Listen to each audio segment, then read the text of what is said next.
But what about this? Everybody was talking about it as far as the internet community at this point. Nash politically got the title because he wanted another run with the title, and he politically got it, and whatever. So any truth?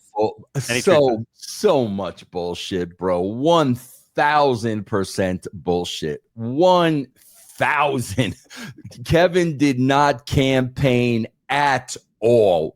0, 0, 0, 0. Absolute bullshit.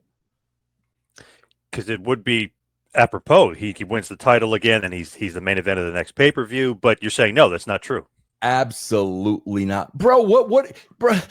For people who say that, honestly, bro, people who say that have no idea of who Kevin Nash is. Bro, the only one that something like that would have behooved was Hulk Hogan. And that's where Hulk and I kind of butted heads a little bit, because Hulk got paid per appearance. So Hulk knew if he had that belt, they got to put me on TV every week. So it was important for Hulk to have that belt. Bro, Kevin got paid the same whether he had the belt or not. So Kevin could care less. Kevin was not a wrestling mark. Kevin was not a mark for himself. Kevin was a businessman. So whether Kevin had the belt or not had nothing to do with what Kevin got paid. So that's why I'm saying, bro, if you know Kevin, you know that theory is freaking ridiculous. And I'll get to it all the way at the end of the pay-per-view about why I kind of disagree with the internet on that one, just because of the way Nash, what he does in the main event and how he makes Booker look. But we'll get to that later. But I just always thought that was interesting, that was like the scuttlebutt online. Like, he made himself champion again, beating Goldberg, and then he made himself champion again. He talked Russo into it here. Bro, that is why would Kevin do that? He would that's like people saying, bro, that's the equivalent of people still say, I put the belt on myself because I was a mark. Like I literally had dreams of becoming the WCW champion when I was a 5-year-old. Like they literally say that, which makes no sense. Just like it makes absolutely no sense that Kevin would politic for what? I mean, John, you know Kevin. He's all about money. Yeah, and he's making the same money whether he's champion or not. It meant nothing.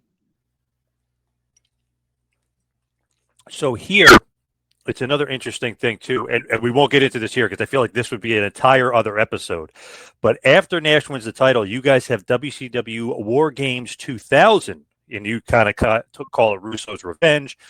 You know, you got Team Booker, Team Russo. Nash ends up regaining, the heavyweight championship, winning this War Games match. That's another thing. It's like, wow, Russo really wanted ratings, so he's doing title changes. He's doing War Games. That's the name of the game, though, right? I mean, obviously, you need ratings. Well, yeah, but I'm not thinking, John. I swear to you, I'm not thinking ratings. I am not thinking ratings. I'm thinking good television. That's what I'm thinking. And I'm thinking I always want every single show to be must-see TV. That was always my mindset. So it wasn't ratings. It was just write the best show you can possibly write. So this was a War Games not on pay-per-view, really. I mean, for the first time since basically 98. Well, 99 didn't have War Games either, but so 98 was really the last War Games, although it was different than your traditional War Games. This was even different. This was the 3-tiered steel cage. Mm-hmm. This was basically the titles on the top, and you got to go all through the cage to get to the top. And then, but this is probably a whole other episode. This could be broken down. I mean, this is a lot of stuff, but just to talk about it, War Games did happen.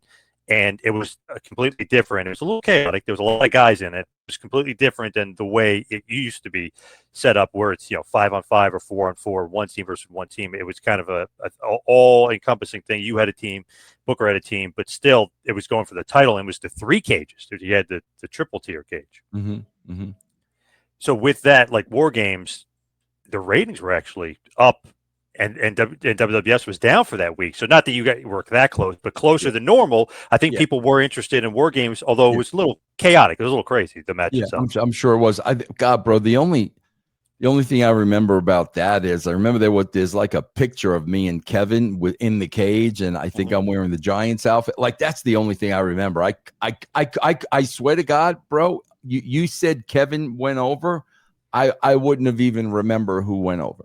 Right. Yeah, he retained the title there, which obviously leads into Fall Brawl. But I wanted to bring that up, but that definitely will be a separate episode. And then even when you talked about you in the title, I feel like that's a separate episode to itself, because you beat Booker T in the cage match and you become champion as well, which people would say hurt Booker T as well, that he's losing again. But you're saying it's all wrapped around him. That hurt Booker so much that 26 years later he still has a job in professional wrestling. That really really killed Booker's career, man. Really killed it. You know what was good about all the title changes just for Booker? Then he could do the five-time WCW World Heavyweight Champion. That's great, bro. That's awesome. That's really. I never looked at it that way, but God, how much money did he make off that phrase? Yeah. Yep. Yeah. So in this, right, months ago with the new blood, Jarrett has multiple title runs here for Booker T.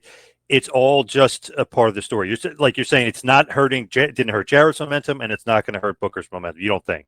Yeah, no, bro. What's gonna hurt their momentum is when they're not on TV every week, when they're not figured in every week, when they're in a program that means absolutely nothing. That's the stuff that's going to hurt their momentum, not them losing a title.